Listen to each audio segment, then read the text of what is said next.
Welcome to Six Picks Music Club bonus content. All right, well, I have a really special treat for us today. Russ, actually, when he was prepping info for his track, actually reached out to the band, and we have Chris Phillips from IAMDYNAMITE with us here on the pod. Chris, welcome to Six Picks Music Club. It's so great to have you, man. Yeah, thanks for having me. Heck yeah. So this episode, we were picking tracks for each other where we think that this is something that the other one's going to like, and Russ actually picked your song for me. Okay. And it's funny because growing up as a kid, my parents, they, made up nicknames for us that they wanted to have like a positive thing for or whatnot. So my brother's Mighty Mike and I'm Dynamite Dave. So it's nice. Like, it was so funny that he's like, hey, it's a funny coincidence that the song I picked for you is. Yeah, you're literally part of the family. That's perfect. So I was a fan before you even heard the track, but the Corner Street track, your new track that came out 2022. Yeah. And it's great. Thanks. I think just the first time I heard it, it's got sort of like a late 90s bass line that kind of makes me think of that Nick Hexum project, The Urge, or like a little 311 thing going on. And I really dug it. So I wanted to kind of get your feel for it. And because it's also a little bit different from an energy tempo side than some of your earlier stuff. And I'm curious, talk a little bit about where you feel like the band is growing and how that track came together. The other Chris and I have known each other for years and years and years. We went to high school together. When we were figuring out our instruments, it was grunge. We talked to our high school band last night because I was playing Radiohead and I was like, hey guys, I'm playing Radiohead. And we used to play Radiohead and Nirvana. We used to do Spoon Man. We used to do it all. Yeah. And then really heavily on Rage. Very much kind of that scene growing up. We were in bands throughout college, and this band was actually called Mahoney at one point, named after Steve Guttenberg's character in Police Academy, which we thought was the best thing ever. Yeah. When we got signed, we actually went down and played South by Southwest as Mahoney. And then that quickly turned into, we're now, if we're ever going to change the name, maybe not so cheeky, maybe a little bit more serious. So we went through it, ended up working out. IAMDYNAMITE was the new name. We got out of legal stuff and bad managers and all that kind of stuff just by changing the name. So anyway. That's nice. The Nietzsche quote is fantastic. I'd never heard that before either. Yeah. So the other Chris was reading Existentialism for Dummies. At the moment, we were trying to change the name. I mean, this is a true story. Yeah. So he was definitely like, dude, I think this is really cool. And then his wife actually made our first logo, which is why there's no spaces. She just made it look like a neon sign. And we were like, that's actually really cool. So that's awesome. That's kind of how that happened. We were raised by kind of, grunge and, like you said, that early 90s stuff. That first album was basically, this is how we make a duo really fun live at a bar. I think we were playing Neil Diamond, and we were doing all that stuff. That's why Walk Like an Egyptian came out. We were doing that live just to keep everybody entertained. Sure. So that was that first album, right? And so obviously went down to Texas, recorded that at Willie Nelson's old studio, which is still there. I feel like it was one of the last major projects that came out of there, and we definitely broke his tape machine. The tech that was there, because we recorded that first album to tape, and I think he used the wrong kind of tape, and it never worked after that. Oh, no. It wasn't my fault. I can say it out loud. We toured forever on that first album. Second album, we actually lived in different states. So you grew up in Michigan, right? Ann Arbor, and then you moved to North Carolina? So we both moved to North Carolina. Gosh, I don't even remember when that was the first time. I've been down here 15 years, right? So, this is home to me, even though my entire family's still up Detroit, Ann Arbor area. Then Chris moved back to Michigan. So for 7.5 years, we were literally 700 miles apart. The writing the second album was he basically sat at his place, wrote that second album, would send me stuff to work on or do whatever. We recorded that a little bit too early, kind of in our thought. We recorded it in the summer, obviously came out of that second album. Bloom was our second single out of there. We play it live a lot different than we recorded it, basically because we were so far away from each other and didn't actually we never practiced, really was what it was. It kind of took on a life of its own, and we threw everything against the wall to see what stuck. And everything stuck. Nice. We didn't peel anything back, which is a complete shift from the first album, right? Okay. That first album was literally drums, guitar, and some overdubs, and that's it. Which is fine. Some people were kind of like, oh, this isn't IAMDYNAMITE. Whatever, man. It was IAMDYNAMITE. We wrote it. That's how we felt at that point. Who cares, right? Yeah. So that's quickly turned into this development of who we are as a band. I mean, we're not afraid of running tracks, even though like my bandmate hates it. I don't necessarily hate it. It kind of keeps me honest. It keeps me in time, like especially because we click everything anyway, and everything's pretty regimented because we want to stay good, right? Yeah. So Corner Street came out of obviously when COVID hit, no shows, no anything. So we wrote a batch of songs. Corner Street's the one that survived. Okay. Everything else was, I mean, I don't want to say trash, but everything else was different. A lot of slower tempo stuff, which is not our forte, but like just kind of, that's how everybody was. When you can't test stuff out live and see reactions, for us anyway, Sure. it's really hard to be like, oh, that's a banger. This is more like, okay, like this feels good, but is it going to translate to any audience, Right. It's like a stand-up comic who doesn't test out their jokes and then goes out to record a special and bombs. Yeah, I got it. Yes, 100%. Dude, I read that. I read Steve Martin's autobiography back in the day. That was my toilet book, right? Like every time I was on the toilet, I read that book. I love that. I read that and it was the same thing. You have to constantly be out there pushing, and you'd rather bomb at some small club, or for us, play some really terrible song at some small club, which we did, and see, like, it just isn't going to work. So anyway, Corner Street came about. We pushed it to radio ourselves. So it got some radio play, some stations that we had relationships with. They loved it down here in Raleigh. It was fun, but it's bass heavy. It was recorded down back in Texas at Orb Studios. That's where you did the second album as well, right? Yep, second album with Matt Nevesky, who co-owns that studio. Okay. And then we ended up doing that sans Matt. So it was literally the engineer, Chris and I. So we produced that thing ourselves. Now, granted, we always ask Matt's permission because he's a good buddy of ours. It was our first real thing into like, let's just do this on our own. Now, granted, are there things that we would have changed? Absolutely. Like even now we played a little bit different, a little bit more groovy, but the bones of that song are still very much the exact same because that came out at a time where like we weren't necessarily playing shows quite yet. It was kind of interesting to see like people's reaction that you almost like, oh man, they're back. They want to do shows and all this stuff. Mm-hmm. So then when that finally came out, we started doing shows. We'd go upstate New York to the radio station up there, EQX, or I think it's still EQX. We played a big festival up there. 2023, because that song came out, I believe, in 22, right at the end of COVID. And so April 22. Yeah, April 22. Yep. And we actually recorded 2 songs. We'll talk about that next song later. But we ended up going out in August, I believe, of 22.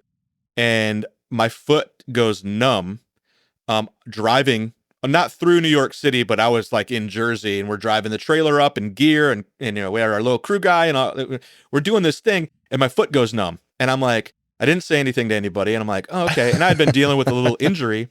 And I was like, oh, okay, I should probably get this checked out. So we get to the hotel. I take my shoe off. Everything's okay. I play the show. Everything's fine. And had a couple shows that summer, basically radio shows promoting Corner Street. And man, my foot's just bothering me. So I go and get it checked out. And I got a shout out to Duke Ortho, right? So I go get it checked out. I had a bone spur developed from an old injury. And that bone spur punctured my Achilles tendon. Ugh. Yeah. I was following your medical journey. Oh, yeah. I saw the scar that they had to scrape. Yeah.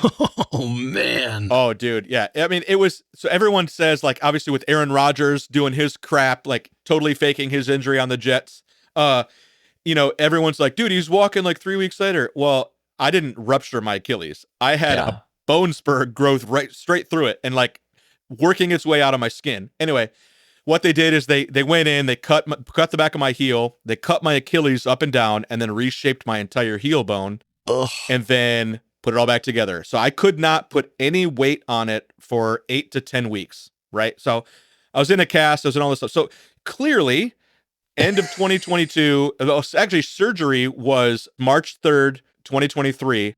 So I had done so much stuff beforehand, but I had to be careful. I couldn't, it wasn't going to rupture, but I hurt. It was hurting, right? Yeah. I did a couple other projects. I went down to Orb and recorded with a buddy of mine that January. I ended up trying to push as much as I possibly could. And then March 3rd, I was laid up and it's my right foot. So your bass drum foot? Bass drum foot. I couldn't drive. I couldn't do anything. Kind of important. Yeah. Yeah. We actually talked about a few times, like how could we play shows within that time? Because it was almost a tour that we were on. And I was like, actually, it would be, because I had a knee scooter. Right. So I'm like, like, how awesome would I feel At being the drummer and schlepping gear around for years, how cool would it be for me to just roll up there with a tambourine and sing? Yeah. And like scoot around the stage? And I was sold. I actually had a buddy of mine here, cleared it with his wife. He was going to come play drums in the background. And I was like, dude, take care of our gear. It sounded awesome to me just to not do anything except I couldn't even drive. Right. Yeah. Like that to me, it was like, oh, I finally get a break and I don't have to do anything. Oh, so it's like, actual rock star time. You know? Yeah, dude. I was sold, man. So anyway, it It's ended like up your not Ariana happening. Grande moment where you're Yes. like, I have to be carried. Exactly, right? I'm a big dude. I don't know if I couldn't hire all those people to carry me.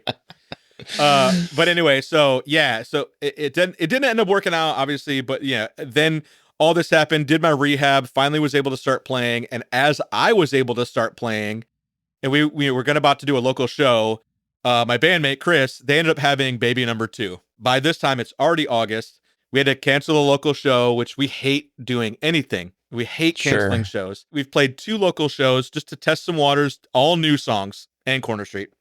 But no joke, it's all new songs, working on new material. Since the baby was born, since the most of the year is already gone, Chris, the other Chris, he ended up looking at me and he was like, hey man, my knee's been bugging me. So Thanksgiving week, he had a MCL replacement and then an ACL something. Whoa. So he ended up having knee surgery. So 2023 for IAMDYNAMITE was a medical wash.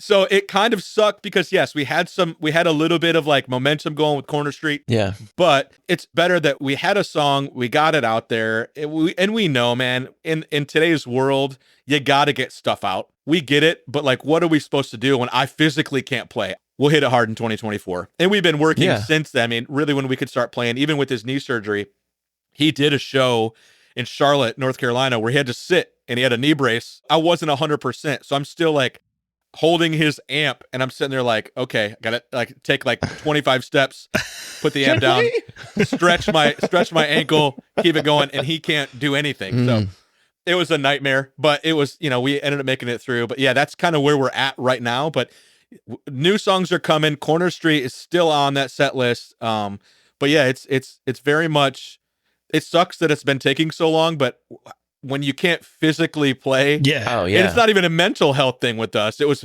physical health. We couldn't actually do anything. So it is what it is, but that's where we're at right now. It's interesting to hear you talk about the process of living in different locations. I feel like a lot of bands had to figure that out during COVID, but you guys were already down that road. Like how did you make that work? How were you sending each other things? Yeah, it was just sending Dropbox, sending WAV files, just sending different ways of doing things. I mean, there was a song off Wasatusa that I learned on the airplane going to Texas. Oh, cool. Things were a little bit different and scary. You just got like a practice pad in the exit row and someone's sitting next to you like, what the hell is this guy doing? Yeah, with pencils hitting the back of the seat. I was that guy. But you just got to be aware. Like we knew what was coming, and then we got a random call from Live Nation that we were selected to open up for Bon Jovi at Joe Louis Arena in Detroit. Whoa. Right. So this was years ago. So In Detroit, in your hometown? in a hometown, and I lived in North Carolina. So I'm like, oh crap. So no joke. I drive up.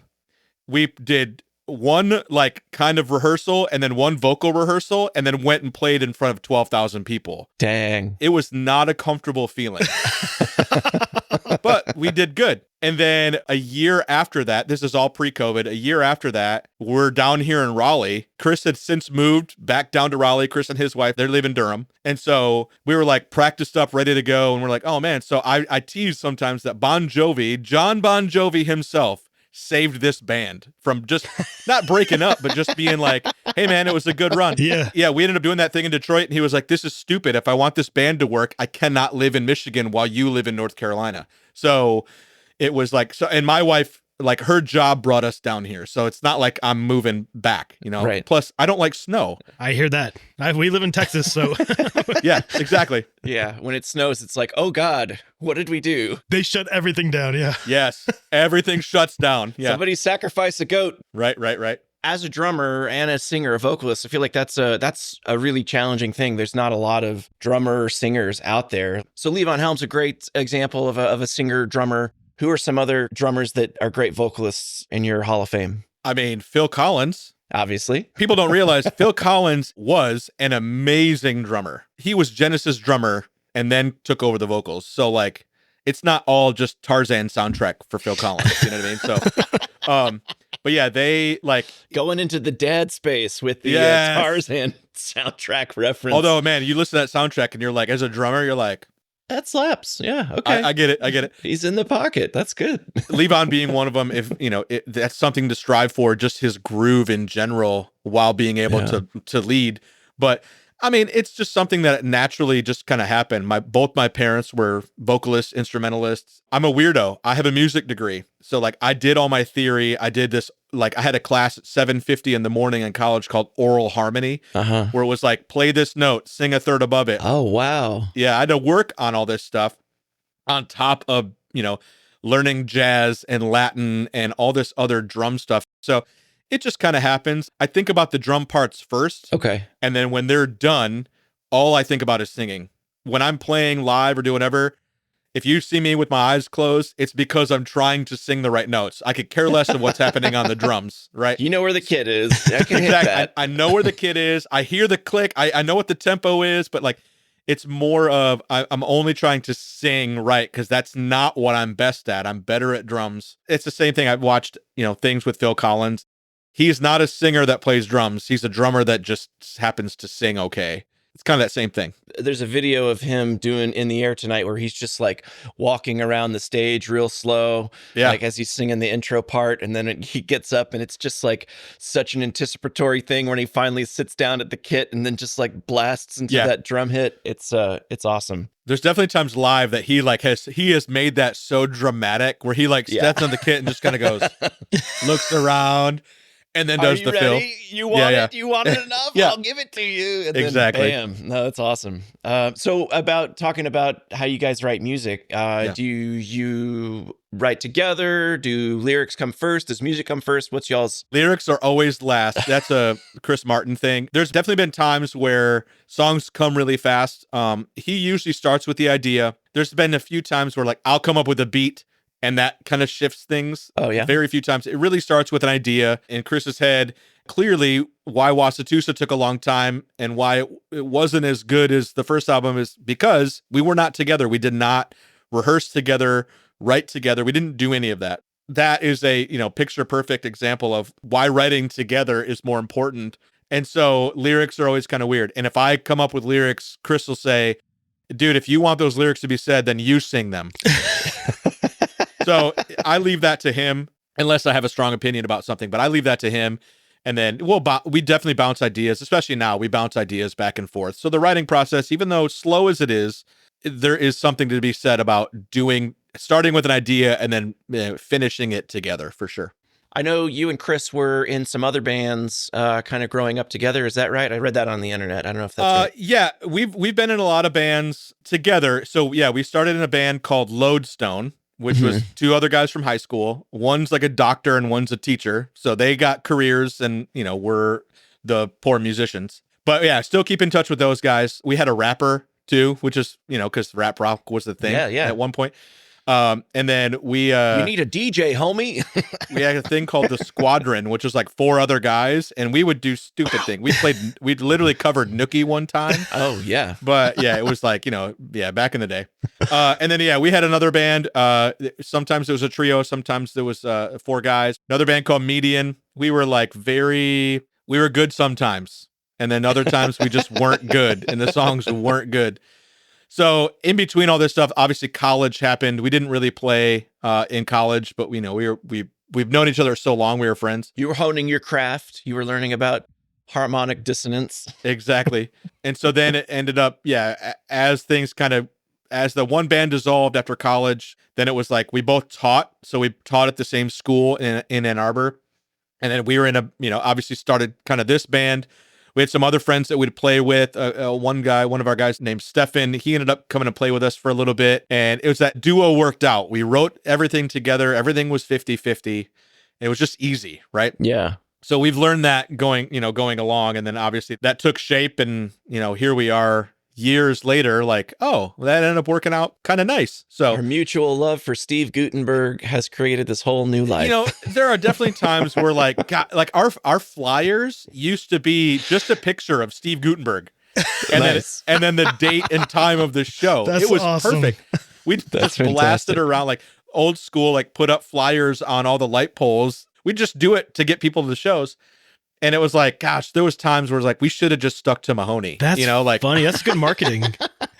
I mean, dude, just think of the merch. Like we could have got him signed. He could have been in every one of our music videos. Yep. Like it was perfect. Yeah, call up Michael Winslow and see if he can get you some overdubs. Oh my gosh, dude. That would be a dream for sure. Just to get, Commandant Lassard to scream into a microphone for a song or two. That'd be great. So I know that with that first record, you all got to do a lot of touring, and you did a US tour and a European tour. Did I read that right? We ended up buying a van and we circled the US easily 5 or 6 times in that van.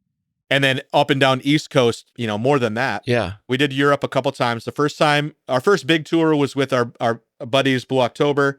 We're on the same label. We have the same management, and we're tight with those guys. Yeah. Go Texas. That's from Houston, right? Houston. They all live in Austin, yeah. During the U.S. tour, they asked us to come to Germany with them. So then we ended up doing a bunch of shows in Germany with them right away. And then we went back to Europe 4 times after that, 3 or 4 times after that on our own. Nice. Oh, yeah. Where We Go was on the charts in Germany before it was on the charts in the US, which is one of those stories, Yeah. But honestly, the first time that we heard the audience sing the lyrics back to us and we kept the thing going. That's got to be a trip. It was in Germany. It was in Berlin. Nice. That's the first time now granted, when you're playing a big show, you can kind of hear it a little bit. This was like, he looked at me and I looked at him and we stopped singing. I remember it like yesterday, man. It was the small club in Berlin. It was our song Carolina. That's the song that got me into you guys. That song is, I love it. Oh, right on. That song, it's actually really funny. We wrote that in Ann Arbor way before, and now we live in North Carolina. So it's just like this weird thing. That's funny. They were singing the bridge to us. And like I just kept time and they just kept singing it. I think we did it 4 or 5 times. On the record, we like break it down. We sing it 3 times and build it up. We just kept playing it. And it just kept going. And we were sitting there like, this is, and goosebumps, right? Yeah. It's fun to go somewhere else. Even West Coast for us is fun to go. And it's been a while. We know it. In 2022, before Corner Street came out, you were on another interview talking about dropping singles every 6 to 8 weeks and stuff. I guess these are songs that you guys ended up scrapping, but is that the plan for 2024? Are you guys going to do the single route? Or are you going to go back with an album? When that happened, I think that's what everybody started to do, is like do singles, and it just pushed you to do it. After we went and recorded Corner Street and then another song called Soraya. Mm-hmm. Actually, I did the video for Corner Street. I don't know if you saw the video. I did. Is it walking downtown Durham? We did downtown Raleigh and downtown Durham, yeah. Okay. People just need something visually to see it. And then I also did a song of quote unquote live version of Soraya. And we filmed it in my attic in January. So we're sitting there freezing, but still playing it. We never launched it. We're not a quantity band. It was meant to push us. We want to get stuff out quickly. But if the songs suck, Yeah. A lot of Wasatusa stuff, it didn't resonate live. Right. And we didn't play them. And it's like, they're great songs, but it just didn't work out. So for us, it was like, man, and really everything we wrote over COVID, it just wasn't going to work. So we don't want to put out a bunch of crap and in hopes of like hundreds or thousands of people loving it. We want to put out stuff that like everyone will love. And that's really hard. And it's a lot on us, but like we're more quality, less quantity. Got it. I want to put out something that I want to play forever. Right. That's kind of where we're at now. We'll probably end up doing a long EP instead of a full album. If we can get a long EP, which is like, 7, 8 songs, that's our goal anyway. That's a full album for a lot of bands. Yeah. Well, yeah, yeah, dude, I keep trying to buy freaking Tears for Fears on vinyl. And I'm like, it's 8 songs. Why am I going to pay $38 for a vinyl of 8 songs? Dang, man. Yeah. So, it's gotten kind of crazy. I got bit by the jazz bug this last year and started buying some jazz records. And man, you'll find some of those Japanese jazz records from the late 70s, early 80s that have like 5 tracks on them, and they're like $80, and you're just like, nah, I can't do it. Great. I just bought. So my birthday was Monday. Happy birthday! Happy birthday! Thank you. I'm 22. You look great. You look great. Thanks. Yeah. Having kids really ages you. I'm just saying. Life on the road. It's a hard life. Yeah, exactly. So I ended up buying Radiohead, the dual album that they put out. So they put out Kid A and Amnesiac, and they put them together. Kid Amnesiac. Yeah, and it was like $57, and it was like on sale on Amazon sale. And I was like, gosh, that's the most expensive vinyl I've ever owned. But then I looked at per song, it's not that bad. It's 2 records, and you get the bonus stuff. So really, like 3. Yeah, exactly. So I was like, it's for my birthday. The truth behind it is I gave blood the other day, and I literally got a bonus. I got $70 on Amazon. Nice. So I was like, well, that's easy purchase. No doubt. Get a little bit of your life to someone else, and you get a Radiohead record. You were talking about Radiohead a couple of times, and it's funny because I read a story just recently that they didn't actually get a lot of radio play when they put out Creep, and it was an Israeli radio station that picked that up, and they were this huge hit over in Israel before they were even big in the UK, and they were doing that same thing where they were touring, and they were like, they're singing the song back to us. This is crazy. Yeah. We actually have a lot of listeners in Brazil. Which, fun. Because you can see all that stuff on Spotify now. Yeah. So it's like US #1, Mexico #2, and Brazil #3. And it's like, wait a minute. Like, I would love to go to Brazil. Yeah. Sao Paulo is calling. Now, granted, we do have full-time jobs, but we're both educators. We both do music lessons. Me, not as much as Chris. Chris got like 40 guitar students. Like, he's got like a whole thing going. So if we go on tour, we need to make sure business-wise we're making enough money that Chris's kids can eat. Right. So it's a very much like, it doesn't hinder us, right? But it's definitely like we have to be well aware as working adults. The years of going out and making $100 and driving a van around, that doesn't happen anymore. The quote when you guys are talking about eating the one cracker every 3 days and all that, Yeah. right? Like, that's not the case anymore. We had this crew guy named Jay. Shout out to Jay. We used to go to Walmart. We get a box of Wheat Thins.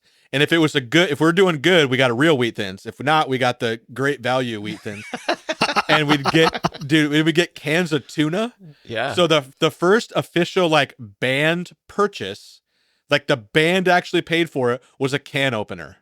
And we used to that was our meal. We would, at lunch, we'd crack open a can of tuna and eat it with Wheat Thins. Dude, that's how we ate on the road. But it was amazing. And every now and then it was like, we'd like steal the mayonnaise packets, from like whatever restaurant we were at. We'd steal as many of them as we can to like make it real tuna fish. He couldn't stand the smell of tuna fish. We'd do it in the secret in the back of the van, and he'd be driving and he would just be like, guys, who opened tuna? It was like the craziest thing ever. But I mean, yeah, you do what you can to survive. Honestly, we still have that can opener. It's still in the van. New van, but it's still in the van. And my kids have definitely been like, why is there a can opener in here? And I'm like, hey, man, just in case. You never know. You never know when that tuna thing is going to follow. Oh, awesome. Talk a little bit about how your musical taste has changed over the years. Has it, as a dad? Because we're both fathers. Yeah. And I have albums that I need my children to know and listen to. Like, we were listening to Black Sabbath the other day in the car, and I was like, you really need to listen to this. So they're like, can we listen to Taylor Swift, please? And no, we're listening to Ozzy. So my oldest is going to be 16 next week. I've gone through like creating them a Spotify playlist. I've definitely put on a lot of Fleetwood Mac, a lot of a lot of different things where I'm just like, hey, you need to know this stuff. Granted, she grew up watching me on stages and all this stuff. My son, who's 8 or going to be 8, he doesn't recollect. Like, he saw me play with Bon Jovi and do all this stuff, but he was like 3 and 4.